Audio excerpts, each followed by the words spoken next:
మరి మీరు చూస్తే కేసీఆర్ గారు ట్రాన్స్పరెంట్గా ఉన్నట్టుగా లెక్కలు చెప్పినారు, రేవంత్ రెడ్డి గారు తప్పుడు లెక్కలు చెప్తున్నారు. ఇంకో పక్క ఇచ్చినటువంటి ఏ ఒక్క మాట కూడా ఫుల్ఫిల్ చేసేటటువంటి పరిస్థితి లేదు. కేసీఆర్ గారి పాలనకు రేవంత్ రెడ్డి గారి పాలనకు ఎంత తేడా ఉందంటే, కేసీఆర్ గారి పాలన ఐఫోన్ లాగా ఉంటే రేవంత్ రెడ్డి గారి పాలన చైనా ఫోన్ లెక్క ఉన్నది.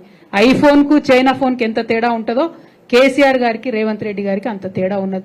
అంటే సూపుకు బాగానే ఉంటుంది కానీ ఏం పనిచేయదు అన్నట్టు అటువంటి పరిస్థితి ఉన్నది.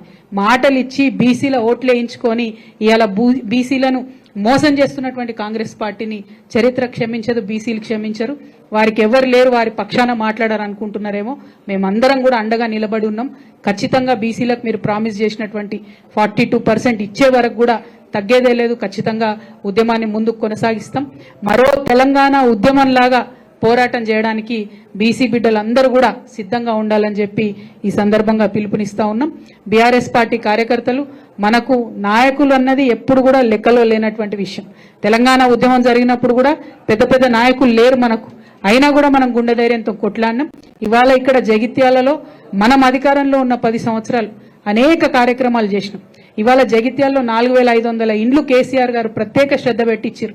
ఆ ఇచ్చిన ఇండ్లలో 900 ఇండ్లు ఇంకా ఖాళీగా ఉన్నాయి. ఇవాళ నేను డిమాండ్ చేస్తా ఉన్న కాంగ్రెస్ ప్రభుత్వాన్ని, 900 ఇండ్లు జగిత్యాల్లో ఖాళీగా ఉన్నాయి, మీరు అర్హులైనటువంటి వాళ్ళకి ఇమీడియట్గా ఐడెంటిఫై చేసి ఇవ్వండి. ఎందుకు ఇవ్వలేకపోతా ఉన్నారు? ఎందుకు ప్రాజెక్టులు ఫినిష్ చేయలేకపోతా ఉన్నారు?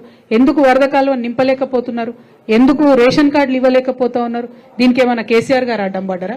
బీఆర్ఎస్ పార్టీ అడ్డం పడ్డదా? తక్షణమే మీ చిత్తశుద్ధిని నిరూపించుకోండి.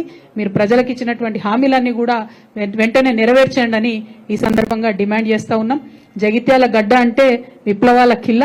మరి ఇదే జగిత్యాల నుండి ఖచ్చితంగా బీసీల యొక్క కథనబేరి ప్రారంభం అవుతుందని చెప్పి, ప్రారంభం కావాలని కూడా చెప్పి నేను కోరుకుంటూ